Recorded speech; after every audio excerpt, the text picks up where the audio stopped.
Meus irmãos, eu louvo a Deus por essa oportunidade de visitar essa igreja tão querida, rever irmãos amados.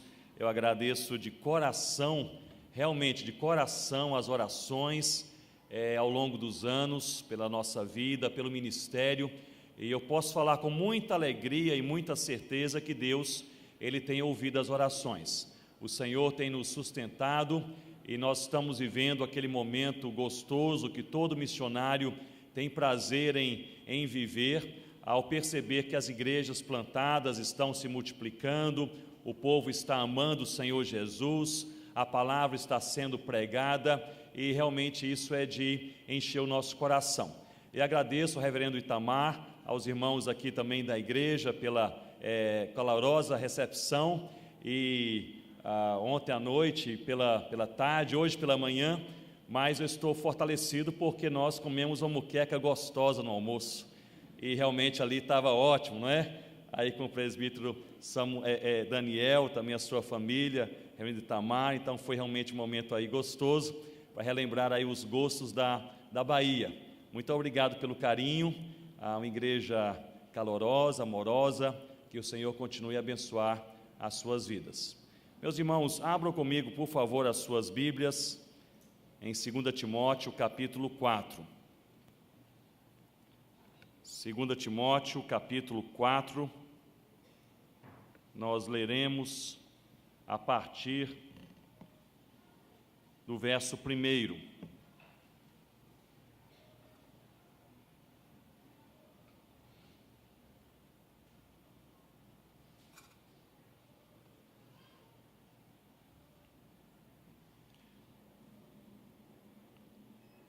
O apóstolo Paulo, nós sabemos, ele escreve esta carta a Timóteo, sabendo que seria a sua última carta. Ele fala sobre isso 3 vezes nessa carta, ele sabe que a morte o espera. Paulo, ele está aprisionado em Roma, não naquela primeira prisão domiciliar, menos desconfortável de antes. Ao contrário, Paulo agora está em um cubículo úmido e escuro, e ele sabe que vai morrer. Eusébio, no século IV, quando ele descreve a prisão do apóstolo Paulo, na qual se encontra aqui, Eusébio diz que era um calabouço subterrâneo, com apenas um buraco no teto para a entrada de luz e de ar. Era essa a situação do apóstolo Paulo. Ele, portanto, inspirado por Deus, ele escreve esta última carta ao jovem Timóteo.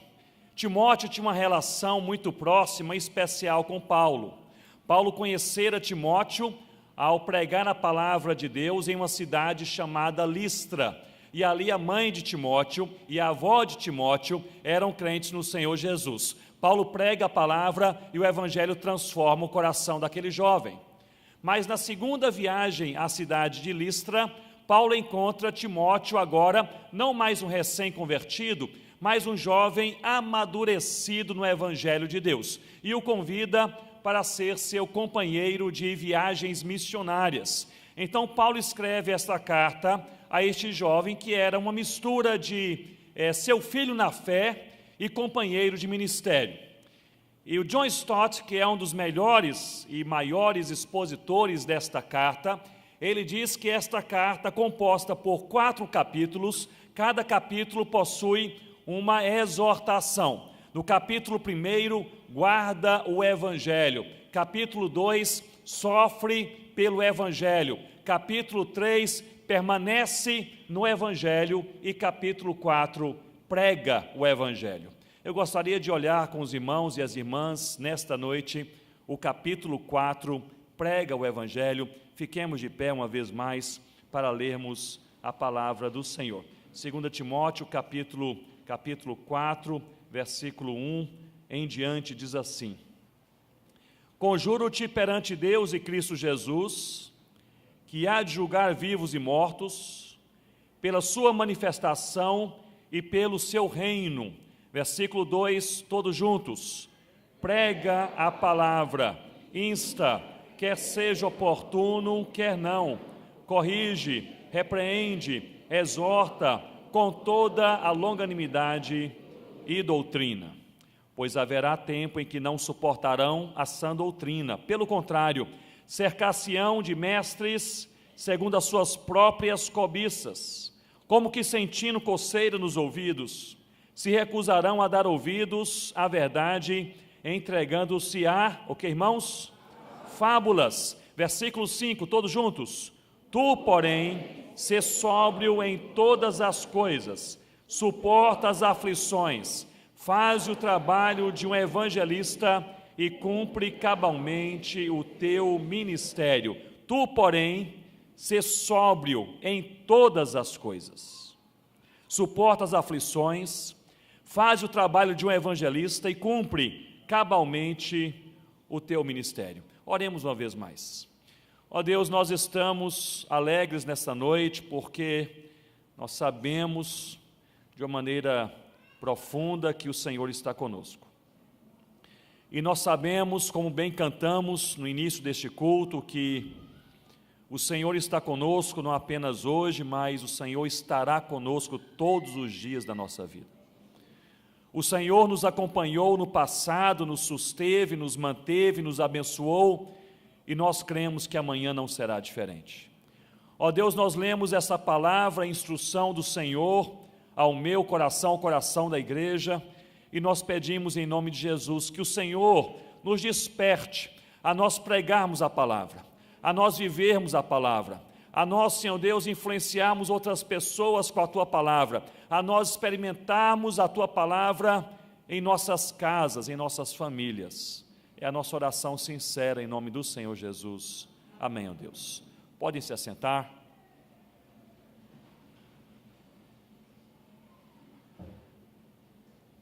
Encontramos aqui no versículo 2, o que nós podemos chamar nessa noite de ensino central. É o ensino central nesta porção com 5 versículos que nós lemos agora há pouco. E o ensino central é justamente este: prega a palavra. E Paulo ele deixa bem claro ao jovem Timóteo e à igreja do Senhor Jesus, que somos nós, que esta pregação da palavra é realmente um apelo imperativo e urgente, não apenas nesse texto, mas em toda a palavra de Deus. É imperativo porque Paulo não está aqui lidando com Timóteo, dizendo: Timóteo, se você desejar, se for o seu estilo, se for a sua preferência, prega a palavra. Não é este ensino. O ensino central é o ensino imperativo. Não importa qual é o seu temperamento, por onde você passa, a sua preferência, você, se é crente no Senhor Jesus, você prega a palavra. Ou seja, é uma ordem do Senhor. Em Mateus capítulo 28, o Senhor Jesus envia os seus discípulos a fazerem discípulos de todas as nações. E Paulo aqui, ele ensina a Timóteo a sempre pregar a palavra de Deus. Ou seja, Deus nos dá oportunidades. E cada um de nós tem uma jornada própria. Por onde você passará essa semana, eu não passarei. Por onde eu passarei, com quem eu conversarei, ali você não passará. Cada um possui uma rede de amigos, cada um mora em um certo endereço próprio, cada um possui uma certa jornada em uma universidade, uma escola, um escritório, uma padaria, uma mata amazônica. Cada um de nós possui uma rota, e é nesta rota, é nesta caminhada que você e eu precisamos gastar nossa energia e o nosso tempo para cumprir este mandamento: prega a palavra de Deus. É interessante que a pregação da palavra não é algo apenas imperativo. Paulo usa aqui a expressão kerissô, a expressão grega que tem como raiz a palavra querigma, que é bem conhecida, e querigma significa proclamar verbalmente. Mas não apenas esta ação deve ser imperativa, ou seja, algo central em nossas vidas, prega a palavra, mas também é algo urgente. E esse versículo 2, ele é por demais curioso, porque nós lemos assim: prega a palavra e insta, quer seja oportuno, quer não. Meus irmãos, é algo curioso porque o oportuno aqui, a palavra grega usada, é bem conhecida da igreja, é a palavra kairos. Kairos significa justamente o momento oportuno. Kairos é aquele tempo certo em que alguma coisa deve ser feita. E o que Paulo está ensinando aqui a Timóteo é que a pregação da palavra, ela deve ser no Kairos, mas também quando estiver fora do Kairos. Ele usa aqui o termo akairos. Ou seja, quando for oportuno e quando não for. Quando for conveniente e quando for inconveniente. Pregue a palavra de Deus, porque a pregação dessa palavra é algo urgente. Há apenas, no meu entender, 3 práticas cristãs que nós, como corpo de Cristo, nós somos instruídos a exercê-las, mesmo quando for inconveniente, porque no geral, em toda a palavra de Deus, nós somos orientados a fazer qualquer coisa no tempo conveniente e oportuno, mas há 3 práticas que não têm momento certo de serem exercidas. A primeira é a oração. Nós precisamos orar, não apenas orar nos momentos das refeições, devemos ter uma vida de oração. A segunda é a busca pela santidade, e a terceira é justamente a pregação da palavra de Deus. Ou seja, se você tem alegria e prazer em pregar a palavra, louvado seja Deus, pregue a palavra com alegria e prazer. Mas se um dia lhe faltarem alegria e prazer, pregue a palavra em obediência ao Senhor Jesus. É interessante, mais uma vez, esse texto falar sobre ser oportuno ou não, conveniente ou não, porque às vezes nós o lemos e pensamos, devemos pregar a palavra mesmo quando for inconveniente para quem ouve. Mas parece-me que não é este o ensino deste versículo. Paulo está instruindo a Timóteo. Portanto, parece-me aqui que Paulo está dizendo a Timóteo, pregue a palavra mesmo quando for inconveniente para você, Timóteo. Portanto, nós temos aí, meus irmãos, essa prerrogativa, mesmo fora da nossa zona de conforto, preguemos a palavra de Deus. Eu me lembro que, pensando nesse assunto, podemos relembrar tantas oportunidades talvez perdidas. Quando nós pensamos na nossa própria vida, quando nós pensamos nos nossos relacionamentos. Eu creio, portanto, meus irmãos, que é injustificável que depois de 2000 anos de fé cristã e 500 anos de reforma protestante, que tenhamos ainda mais de 4.000 povos no mundo que nada conhecem da palavra de Deus. É injustificável.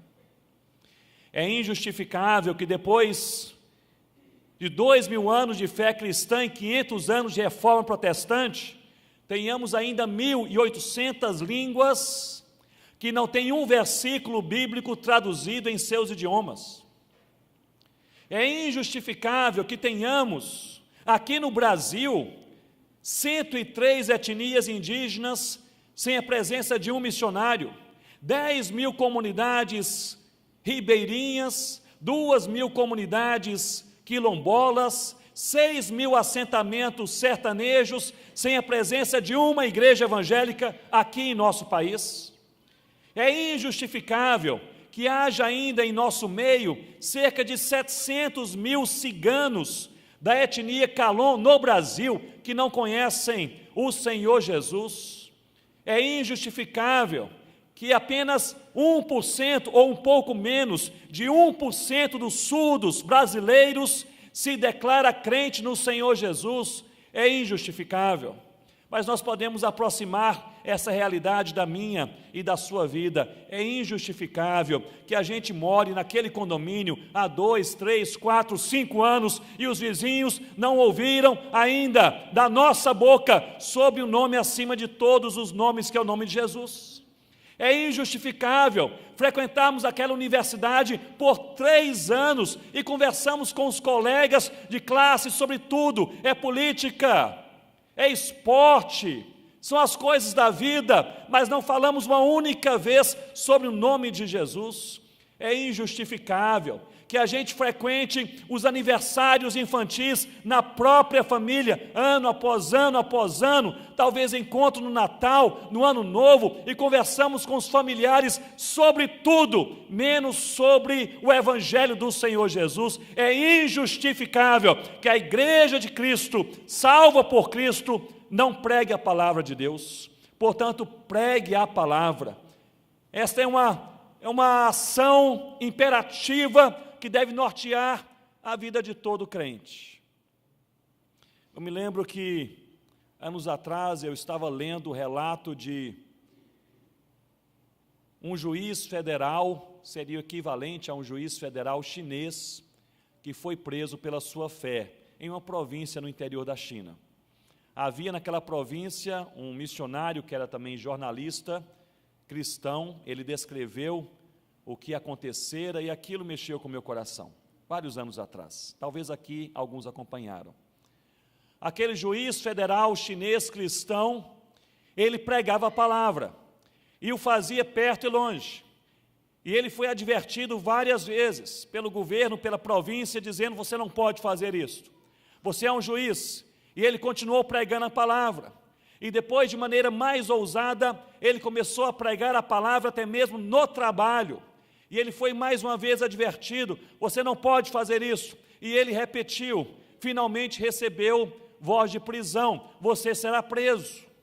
Mas fizeram daquela prisão, daquele juiz cristão chinês, um exemplo para intimidar os cristãos daquela província. E eles falaram: você será preso, e será preso na sua casa, que fica num canto da cidade, e nós iremos escoltá-lo a pé, pela avenida central da cidade, até a prisão que ficava do outro lado da cidade. E todos verão que você foi preso porque você pregou sobre Jesus. E a expectativa daquela liderança da província é que os crentes locais ficassem também intimidados, constrangidos, e parassem de pregar a palavra de Deus. E naquele dia de semana, o que fora prometido aconteceu. O juiz foi preso. E ali os seus punhos, então, com aquelas algemas, com as cadeias nos seus tornozelos, ele andava escoltado por 4 soldados pela avenida principal daquela cidade, num dia à tarde. Avenida cheia de pessoas, ali, pessoas à direita e à esquerda para verem aquilo que estava acontecendo. E aquele jornalista cristão, ele narrou aquele fato e me chamou a atenção. Ele disse que as pessoas, quando o juiz passava, tão constrangidas, tão envergonhadas, porque passava por ali um homem de Deus, elas abaixavam as cabeças e nem erguiam a face, nem olhavam para ele. E aquele jornalista cristão acrescentou: até mesmo os soldados, os 4, que escoltavam aquele juiz, tão envergonhados por prenderem um homem justo e bom, e um homem de Deus, eles escoltaram o juiz com as suas cabeças baixas, constrangidos por fazê-lo. E o jornalista complementou: a única pessoa que tinha a cabeça erguida era o juiz federal chinês cristão. E não apenas a sua cabeça erguida, mas diversas vezes, ao passar por aquela rua, algemado, ele levantava os seus pulsos e ele gritava em alto e bom som: eu amo o Senhor Jesus, eu amo o Senhor Jesus. Meus irmãos, nós precisamos usar a nossa vida, a nossa força, as nossas oportunidades para abrir a nossa boca e falar que existe um rei, que é o Rei dos Reis, um nome que está acima de todo nome, que é o nome de Jesus. Só há um caminho para Deus, que é o próprio Senhor Jesus. Prega a palavra, prega a palavra. Mas se o ensino central deste texto que nós lemos se encontra no versículo 2, e o ensino central é prega a palavra, o ensino, vamos chamar de fundamental, ele se encontra no versículo 1, e me acompanhe. No versículo 1, Paulo explica por que nós devemos pregar a palavra de Deus, qual é a real motivação. E no versículo 1, ele diz: conjuro-te perante Deus e Cristo Jesus, que há de julgar vivos e mortos pela sua manifestação e pelo seu reino. Então ele diz no verso seguinte: prega a palavra. Ou seja, o ensino central é prega a palavra, mas o ensino fundamental é prega a palavra por causa de Cristo. E é isso que Paulo está ensinando a Timóteo, e nós precisamos relembrar: nós devemos pregar a palavra por causa de Cristo, que há de julgar vivos e mortos, e Paulo diz, pela sua manifestação e pelo seu reino. O que isso significa, meus irmãos e minhas irmãs? Paulo está dizendo a Timóteo: Timóteo, abre os olhos, Jesus, Ele está agindo, Ele está se manifestando, Ele se manifestou em carne, e Ele está se manifestando em todo mundo, e nesta sua manifestação, Jesus está construindo e estabelecendo o seu reino na terra, e porque Jesus faz o que Ele faz, então você siga Jesus e pregue a palavra. Notem que a dinâmica do texto aqui não é vá à frente, prega a palavra e Jesus há de segui-lo. Aqui é o contrário, Jesus está fazendo todas as coisas, Jesus está espalhando o seu evangelho, Jesus está se manifestando, Jesus está estabelecendo o seu reino. Então levante-se e siga Jesus, prega a palavra. Aqui, meus irmãos, este prega a palavra, o ensino central, ele está enraizado nesse versículo primeiro. A razão pela qual você e eu devemos pregar a palavra não é a igreja, não são os pastores, não são os missionários, não é qualquer plano pessoal. Prega a palavra por causa de Cristo, quem Ele é e o que Ele está fazendo. E talvez uma das igrejas que mais entendeu este texto foi a igreja moraviana, uma das igrejas mais missionárias de todos os tempos. E o slogan ali daquela igreja era justamente este: eis o Cordeiro de Deus, vamos segui-lo. E foi a igreja que mais espalhou missionários por todo o mundo conhecido da época, no século XVIII. Enviaram missionários para a África do Sul, enviaram missionários para toda parte da Europa. Tentaram entrar como missionários nas ilhas africanas de São Tomé e Príncipe, não conseguiram, era proibido. 2 jovens moravianos se levantaram e se venderam como escravos para entrarem naquelas ilhas como escravos e ali passarem o resto de suas vidas para pregar a palavra de Deus. E o slogan, ali o moto daquela igreja era justamente este: eis o Cordeiro de Deus, vamos segui-lo. Meu irmão e minha irmã, nós precisamos pregar a palavra, mas precisamos pregar a palavra pela motivação certa, que é o próprio Senhor Jesus. Se o ensino central é prega a palavra, no versículo 2, se o ensino fundamental é prega a palavra por causa de Cristo, no versículo 1, nós encontramos aqui um ensino complementar, nos versículos 3 e 4, e o ensino complementar é este: pregue a palavra também por causa dos homens. E eu leio. Paulo diz: pois haverá tempo em que não suportarão a sã doutrina, pelo contrário, cercar-se-ão de mestres, segundo as suas próprias cobiças, como que sentindo coceira nos ouvidos, se recusarão a dar ouvidos à verdade, entregando-se a fábulas. A principal motivação para pregarmos a palavra é Cristo, mas a principal necessidade são os homens. Eu repito, a principal motivação para pregarmos a palavra é Cristo, mas a principal necessidade são os homens. Paulo está dizendo que os homens, eles não suportarão, ele chama de sã doutrina, que é a verdade de Deus. E há algo aqui, meus irmãos, fantástico. A explicação do apóstolo Paulo, ele deixa bem claro que o motivo pelo qual pessoas rejeitam o evangelho não é a intelectualidade, não é a racionalidade, não é a ciência e nem mesmo a ideologia. As pessoas rejeitam o evangelho por causa do pecado, ao qual ele chama aqui nesse versículo de cobiça. Portanto, nós devemos ter isso em mente, devemos pregar todo o evangelho de Deus, porque as pessoas rejeitam o evangelho por causa do pecado. E parte do Evangelho confronta justamente o pecado. Nós devemos pregar todo o Evangelho, todo o Evangelho. E nós falamos ontem à tarde, à noite, um pouco a respeito disso. Talvez a maior barreira para a evangelização seja a má compreensão que a igreja tem do que é o Evangelho. Nós muitas vezes estamos pregando mais nós mesmos do que o Evangelho. Estamos falando mais da igreja do que de Cristo. Estamos levantando mais alto a nossa bandeira do que a bandeira do Cordeiro de Deus que tira o pecado do mundo. Nós precisamos, meus irmãos, falar de Jesus Cristo. Nós precisamos pregar o Senhor Jesus Cristo. Nós precisamos levantar a nossa voz bem alto e falar que há um nome acima de todo nome, e o nome é Jesus. O Evangelho de Deus, meus irmãos, é uma verdade, é a verdade de Deus. E se eu pudesse aqui resumir este Evangelho, eu diria: o Evangelho é este, revelado na palavra, que Deus, o eterno e único Deus, criou todas as coisas, criou o céu, a terra e todo o universo, e juntamente com o universo criou também bondosamente a humanidade. Mas a humanidade se rebelou contra Deus pelo seu próprio pecado e se distanciou do Criador.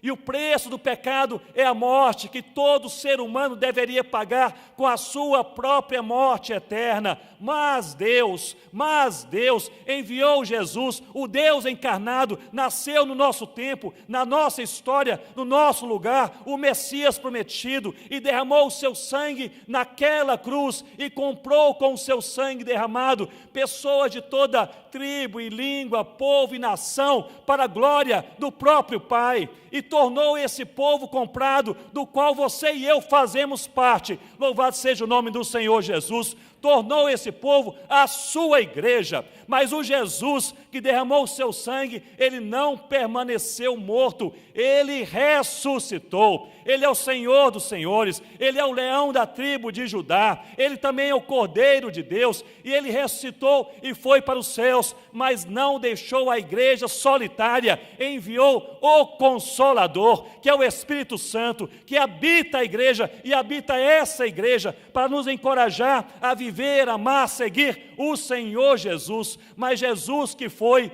um dia ele voltará, julgará vivos e mortos e levará a sua igreja, o seu povo, a sua família, para uma vida eterna na presença do Pai. Este é o Evangelho que nós precisamos pregar. Nós precisamos contar menos histórias, falar menos de nós mesmos, e precisamos pregar o Evangelho do Senhor Jesus. O ensino central prega a palavra, ensino fundamental prega por causa de Cristo, o ensino complementar prega também por causa dos homens. E Paulo ele diz aqui que os homens eles vão rejeitar a Deus e vão criar as suas próprias fábulas, seus mitos, as suas próprias explicações, porque se não creem em Deus devem procurar uma outra explicação.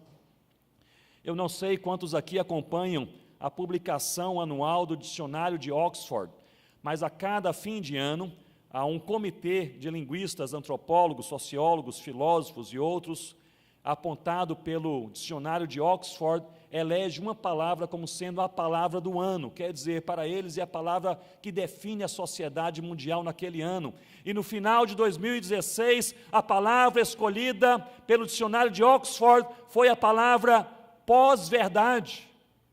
Pós-verdade, com a nota de rodapé, pois não há mais verdades, apenas opiniões. É neste mundo que nós vivemos. E meus irmãos e minhas irmãs, a palavra de Deus nos convoca a nós nos colocarmos de pé e falarmos: existe uma verdade, existe uma verdade. É um momento que nós vivemos, especialmente você, jovem universitário, você precisa se posicionar, mesmo se debaixo de zombaria, de piadinha, de colocações meio sarcásticas, mas você se posiciona e você diz: creio no que vocês querem crer, nas suas fábulas, mas quanto a mim, eu creio na palavra de Deus. Sigam quem vocês quiserem seguir, os seus deuses, mas quanto a mim, eu sigo Deus verdadeiro, eu amo o Senhor Jesus. Nós precisamos como igreja nos posicionar, como jovens, vocês precisam se posicionar a cada dia para a glória de Deus. prega a palavra por causa de Cristo, mas prega a palavra também por causa dos homens. Meus irmãos, muitas vezes, quando falamos sobre a pregação da palavra, estava conversando com o presbítero Daniel e falando sobre essa pregação da palavra e como às vezes nós complicamos algumas coisas. Estávamos pensando na própria igreja do Senhor Jesus, espalhada por toda a terra, e como às vezes nós gastamos forças com outras coisas, e precisamos focar mais na simples pregação do Evangelho. E me veio à mente uma história, algo que aconteceu comigo há muitos anos atrás. Eu ainda morava na África, trabalhava na África naquela época, e houve uma consulta missiológica na Inglaterra. E ali convidaram algumas pessoas, eu fui convidado também para falar numa noite, e na minha noite eu falaria sobre evangelização de grupos animistas no noroeste africano. Então teria 1h30 para falar sobre aquele tema. Eram missionários, missiólogos e alguns poucos pastores ingleses que estavam ali frequentando aquela consulta missiológica. E na noite que eu iria falar, quando eu comecei a falar, entrou um pastor inglês, jovem, com um filhinho, um menino de mais ou menos 8 anos de idade, 8, 9 anos de idade. Eles sentaram assim no primeiro banco e chamou minha atenção porque o menino entrou com uma Bíblia, um caderno e uma caneta. Ele sentou, olhou para mim, abriu a Bíblia, o caderno e a caneta e ficou pronto para escrever alguma coisa. Eu pensei, tão pequeno, mas prestando atenção. E ali eu falei sobre aquele assunto 1h30 e depois aquele pastor, ele disse: Ronaldo, meu filho quer conversar com você. Eu disse: pois não, vamos conversar. E sentei-me com aquela criança e ela disse: olha, eu vim aqui porque meu pai disse que um missionário iria nos ensinar sobre como evangelizar. E eu ouvi você falar 1h30 e eu não entendi nada. Você falou, não entendi nada. Ele pegou o caderninho e falou: olha aqui, ele estava bem frustrado, olha aqui, eu não anotei nada, não escrevi nada, não entendi o que você falou. Eu disse: aqui a conversa aqui é mais para gente grande, mas o que você quer saber? E ele disse: eu quero saber como eu posso falar de Jesus para os meus amiguinhos na escola. Eu achei fascinante, o menino com 8, 9 anos de idade. Eu perguntei: você é crente? Ele disse: sou crente. Quando eu tinha 6 anos de idade, a minha mãe, minha professora na escola dominical, contou a história do Senhor Jesus, e ali o Senhor Jesus me transformou, sou crente. Eu falei: se você é crente, é fácil, basta você falar quem você era, o que Jesus fez por você, e quem é você agora. Fazendo isso, você prega o Evangelho. Ele disse: gostei, espere aí, missionário, vou anotar. Quem eu era, o que Jesus fez por mim, como é? Sim, quem eu sou agora. Ele disse: então, fazendo isso, eu prego o Evangelho? Eu disse: sim, você prega o Evangelho. E ele falou: se é tão simples assim, por que você gastou 1h30 aí, enrolando, falando? Eu falei: é que nós somos assim mesmo, complicamos algumas coisas, mas é isso aí. E aí eu voltei para a África. 6 meses ou 7 meses depois, aquele pastor inglês me escreve um e-mail e ele diz: Ronaldo, meu filho é um evangelista. O meu filho começou a falar de Jesus para os seus amiguinhos na escola e 6 meninos já foram transformados pelo Evangelho. Estão frequentando a nossa igreja e trouxeram os pais e estão chegando os avós. Meus irmãos, é simples assim. Nós que muitas vezes complicamos a verdade do Evangelho. Eu falei ontem e repito, depois de um congresso indígena na Amazônia, ali havia os índios Ixcariana, e depois que nós falamos ali, estivemos com eles estudando a palavra de Deus, um cacique da tribo Ixcariana, ele me abordou e disse: Ronaldo, eu agora entendi o que é o Evangelho, eu entendi o que é o Evangelho. Eu disse: mas graças a Deus, deixe-me anotar, porque eu quero saber como você entendeu. Ele disse: o Evangelho é Jesus, então preciso conhecer o Evangelho, e conhecer o Evangelho é conhecer Jesus. Eu preciso viver o Evangelho, e viver o Evangelho é viver Jesus. E eu preciso pregar o Evangelho, e pregar o Evangelho é pregar Jesus. Ele sorriu e complementou dizendo: é simples assim, e foi embora. Eu fiquei pensando: é simples, nós que complicamos. Meus irmãos, vamos conhecer o Evangelho, e o Evangelho nós conhecemos é na palavra de Deus.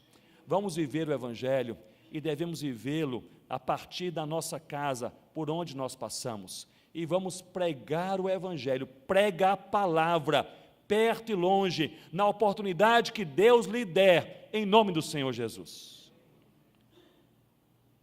Mas se o ensino central prega a palavra, se encontra no versículo 2. O fundamental, prega por causa de Cristo, no versículo 1.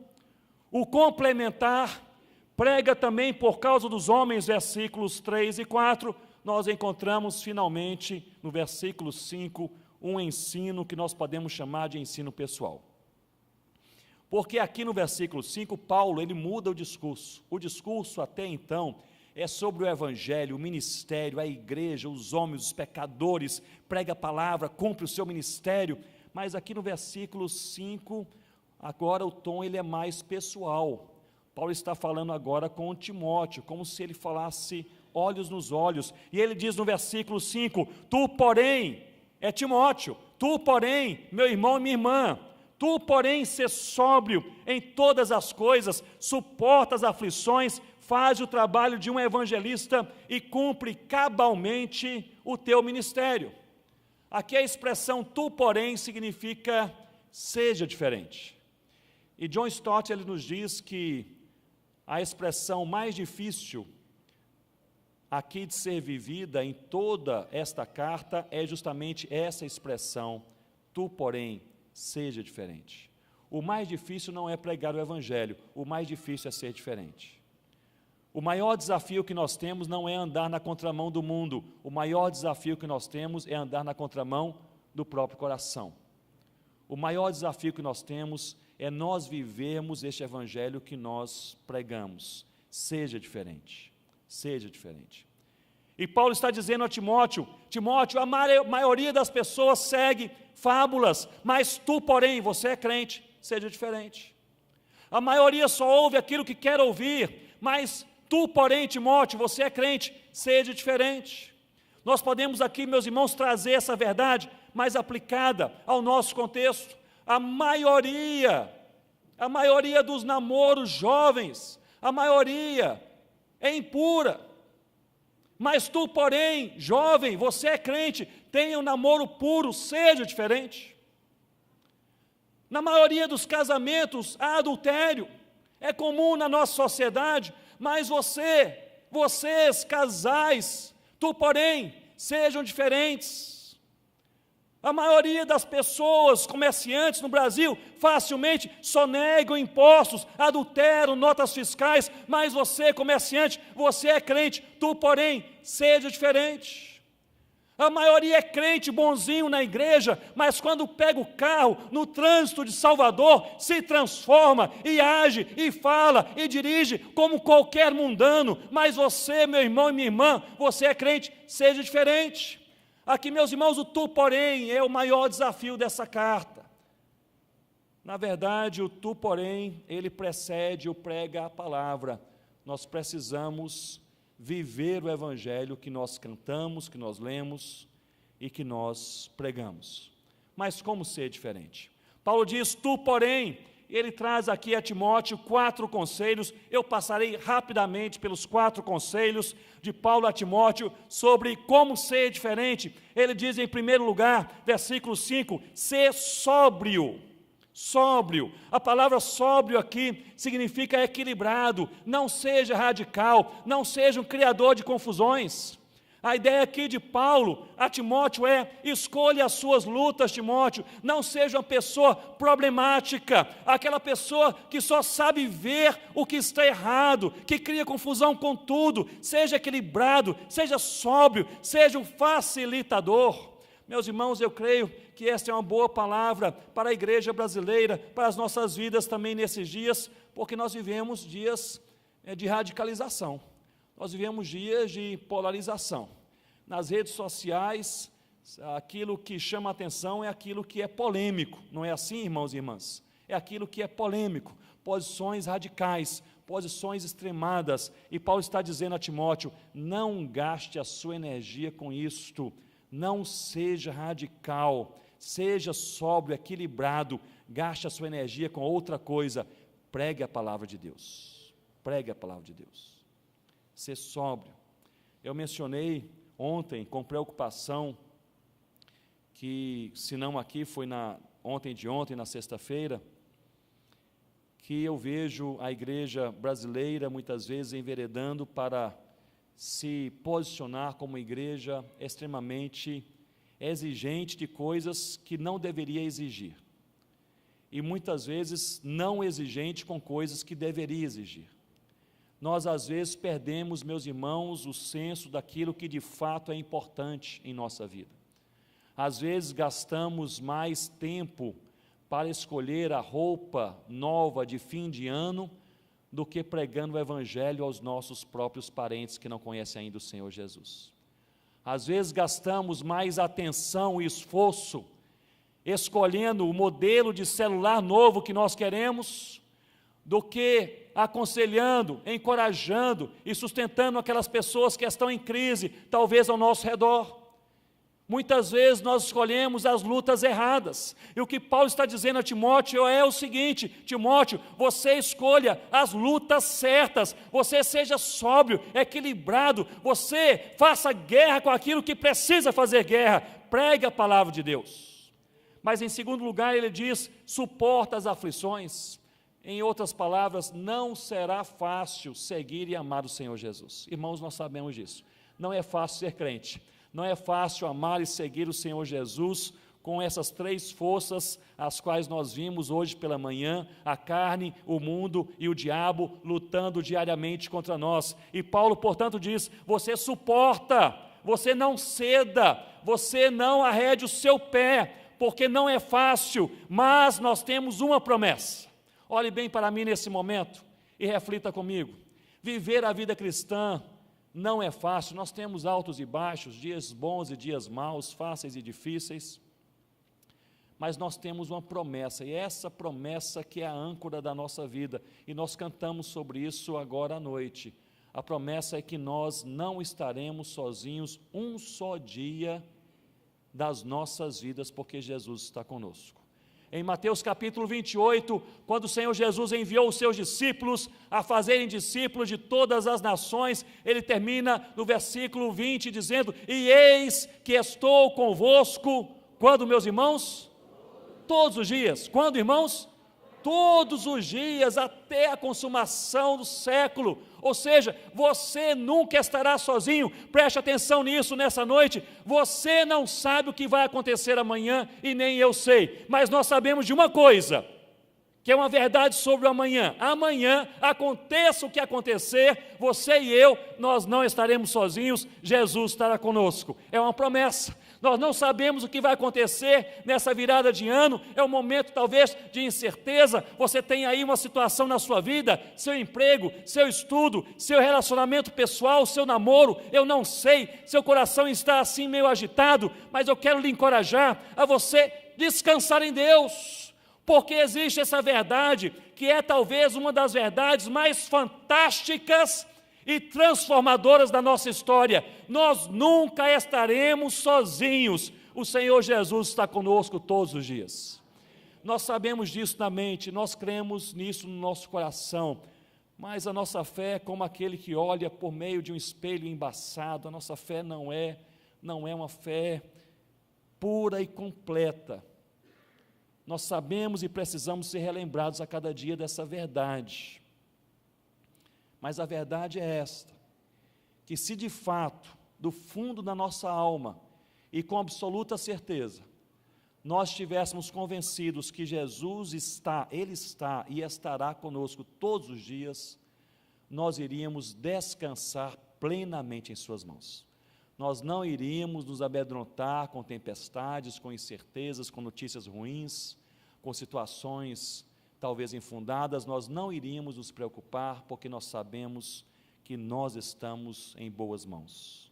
Suporta as aflições, porque você não está sozinho. Mas Paulo diz também aqui a Timóteo, em terceiro lugar, faça o trabalho de um evangelista. E aqui é uma controvérsia, até mesmo entre alguns teólogos. Alguns creem que Paulo está dizendo, Timóteo, você deve evangelizar. E outros creem que Paulo está lembrando Timóteo do seu ministério e da sua vocação, que é de ser um evangelista. Eu penso também assim, com base em Efésios capítulo 4, versículo 11, Paulo diz que Deus chamou, Jesus chamou alguns, no meio de toda a igreja, para serem apóstolos, profetas, evangelistas e pastores e mestres. Ou seja, parece que Paulo reconhece que Timóteo é um evangelista. O que Paulo estaria dizendo a Timóteo, portanto, aqui? Faça o trabalho de um evangelista.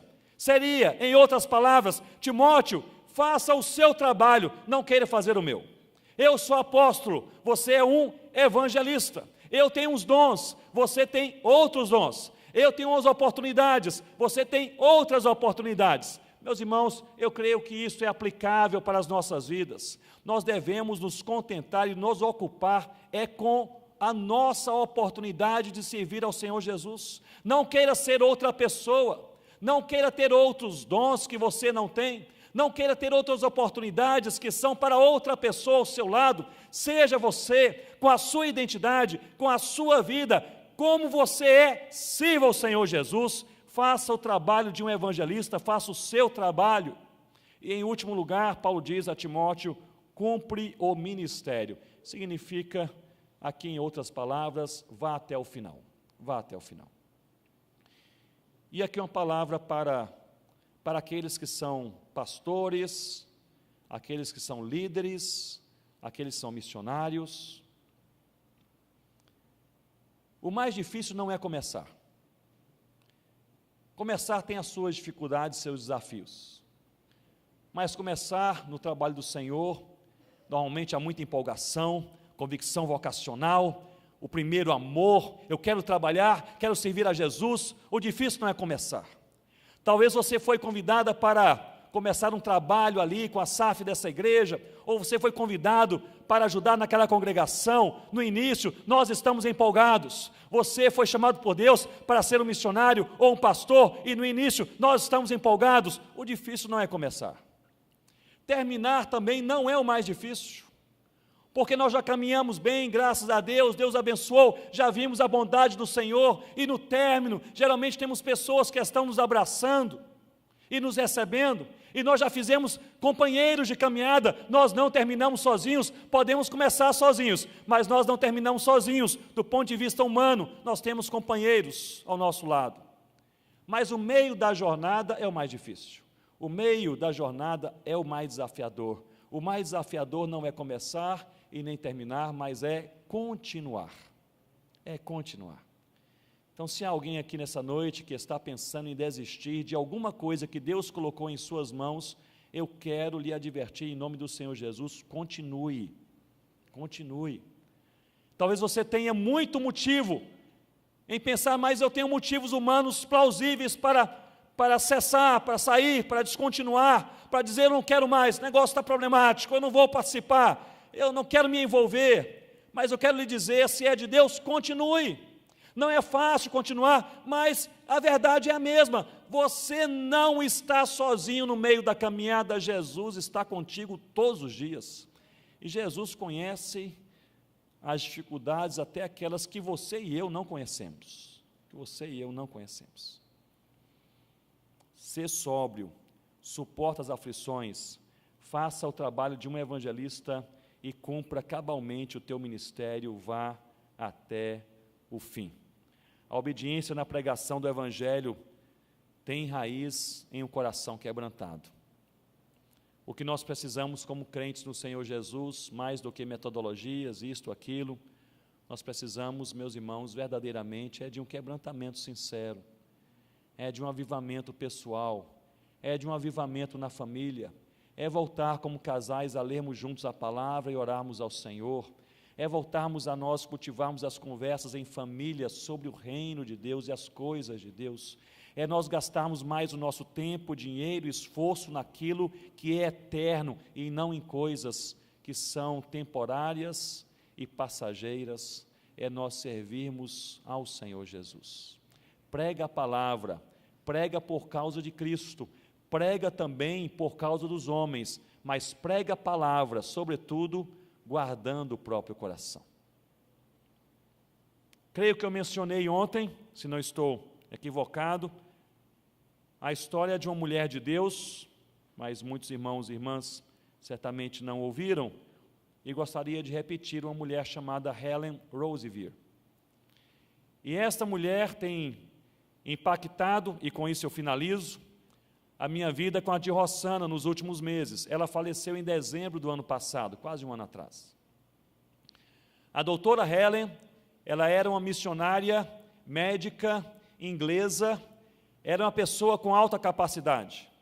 Era formada em medicina, em enfermagem, era paramédica e tinha doutorado em medicina pela Universidade de Cambridge. Então, mulher assim, altamente capacitada. Aos 28 anos de idade, sentindo-se chamada por Deus para ser missionária, ela vai como voluntária missionária para o Congo, na África, e ali prega a palavra de Deus. A doutora Helen, ali no Congo, na década de 60, durante a Guerra Civil, um dos momentos mais terríveis daquele país, ela vai para o interior do país e ela funda uma escola de enfermeiras missionárias africanas e forma em 2 anos 100 enfermeiras, espalha por todo o país. Foi uma revolução, uma bênção. A doutora Helen, ela percebe que não há nenhum hospital no interior daquele país e ela recebe uma oferta especial da sua igreja da Inglaterra e constrói um hospital com capacidade para 250 leitos. Aliás, com capacidade para 100 leitos nessa primeira versão. E ali ela sofre com vários atentados, crentes, cristãos, líderes africanos e missionários, muitos são mortos durante a Guerra Civil, e finalmente a doutora Helen, também ela é capturada e levada por sequestradores para um cativeiro, onde ela permaneceu um longo período e sofreu abundantemente. E naquele cativeiro, a doutora Helen, ela manteve um diário. Eu gostaria de ler 2 ou 3 parágrafos desse diário, e ela diz assim: eles me puxam pelos pés, batem na minha cabeça, chutam-me na boca, quebraram os meus dentes, me humilharam, insultaram e agrediram dia a dia. Depois ela escreve: em uma das noites, o horror ultrapassou todos os limites e fui violentamente abusada sexualmente. Senti que Deus havia me abandonado. Logo depois ela escreve: depois disso senti uma impressionante presença de Deus que me dizia: Helen, estes não são os seus sofrimentos, são os meus. E o Senhor me encontrou com braços abertos, indizível amor, o seu conforto foi total e eu entendi que o seu amor me era suficiente. A doutora Helen, depois de terrível, esse pesadelo que ela passou em cativeiro, foi liberta, voltou para a Inglaterra, permaneceu hospitalizada 1 ano inteiro, para ali ser tratada, ali os ossos quebrados, os dentes também quebrados, ali o trauma no seu coração e na sua alma. Depois de 1 ano naquele hospital, a doutora Helen volta para a sede da missão, a WEC International, e ela diz: eu quero voltar para o Congo. E a diretoria daquela missão diz: nós não vamos enviá-la. E ela responde: se vocês não me enviarem, eu vou sozinha, saio da missão e vou. Finalmente a missão resolve reenviar a doutora Helen. Ela chega ali e ela percebe que aquele hospital que ela havia construído com tanto trabalho foi totalmente destruído pelos guerrilheiros. E ela não se abate, ora ao Senhor, e Deus move a sua igreja na Inglaterra, que lhe envia uma outra oferta, desta vez maior. E ela reconstrói o hospital, desta vez com capacidade não para 100, mas para 250 leitos, e constrói ainda um leprosário, e depois uma maternidade. E ao fim da sua carreira missionária, ela ainda, antes de sair do Congo, ela constrói uma escola para paramédicos, uma mulher de Deus. A doutora Helen, depois de mais de 30 anos servindo a Deus na África, ela deixa o Congo, ela vai ser usada por Deus para mobilizar missionários no mundo inteiro. Faleceu no ano passado e antes de falecer deixou um artigo, e eu gostaria de concluir lendo apenas a última parte deste artigo, que eu creio que tem a ver com o seu e meu coração. É um alerta. E ela diz: meus irmãos e minhas irmãs, o problema é quando nós não queremos só Jesus. Nós queremos Jesus e mais alguma coisa. Queremos Jesus e a popularidade. Queremos Jesus e o sucesso. Queremos Jesus, mas também os aplausos. Queremos Jesus, mas também queremos o reconhecimento. Queremos Jesus, mas queremos ser os melhores. Queremos Jesus, mas queremos ser os primeiros. Não, meus irmãos, não, minhas irmãs, nós devemos desejar somente Jesus. Que Deus nos abençoe para que nós possamos desejar somente Jesus, somente Jesus. Curve a sua cabeça, ore comigo. Talvez o Senhor esteja lhe despertando, lhe relembrando nessa noite a necessidade de você simplificar um pouco mais a sua vida e pregar um pouco mais o seu Evangelho, o Evangelho do nosso Senhor Jesus. Talvez o Senhor esteja te lembrando que Ele tem lhe dado oportunidades e lhe colocado onde Ele te colocou, seja naquela universidade, naquele escritório, naquela rua, naquele condomínio, na sua família. Ele te colocou ali com vários propósitos. Um desses propósitos é: dê testemunho e fale com as suas palavras sobre o Senhor Jesus. Pregue a palavra. Fiquemos de pé, irmãos, oremos ao Senhor. Ó Deus, nós queremos ser úteis em Tuas mãos. Livra-nos, ó Deus, de gastarmos a nossa vida correndo atrás do vento. Nós não queremos chegar ao fim da nossa vida e olhar para trás, Senhor, e perceber que nós gastamos tempo, energia, dinheiro, esforço nas coisas erradas. Que nós gastamos tanta energia emocional em detalhes da vida, ó Deus, até mesmo desnecessários ou fúteis. Nós queremos gastar a nossa energia, o nosso tempo, os nossos dias com aquilo que alegra o Teu coração. Portanto, Senhor Deus, nos ajude. Estamos quase no final do ano. A nós, Senhor Deus, encerrarmos este ano com um compromisso novo na Tua presença, em nome do Senhor Jesus. De nós lermos mais a Tua palavra, de nós gastarmos mais tempo em oração, de nós buscarmos mais a santidade de vida, de nós olharmos com mais amor aqueles que estão em sofrimento ao nosso redor, de nós, Senhor Deus, termos mais momentos de comunhão com outros irmãos e irmãs que amam a Jesus, de nós perdoarmos mais, de nós não guardarmos rancor, de nós amarmos mais, de nós, Senhor Deus, nos preocuparmos menos, sabendo que nós estamos em boas mãos, de nós descansarmos mais, sabendo que o Senhor está conosco todos os dias, e de nós pregarmos a Tua palavra a tempo e fora de tempo, com as nossas vozes e também, Senhor Deus, com a nossa vida, pregarmos a Tua palavra. Abençoe, Senhor Deus, essa igreja em nome do Senhor Jesus. Abençoe, Senhor Deus, os pastores dessa igreja, os presbíteros, o conselho dessa igreja. Abençoe, Senhor Deus, cada sociedade interna, cada iniciativa, ó Deus, dessa igreja, o movimento missionário dessa igreja, os irmãos e as irmãs, aqueles, Senhor Deus, mais experientes na fé cristã e aqueles que estão chegando agora.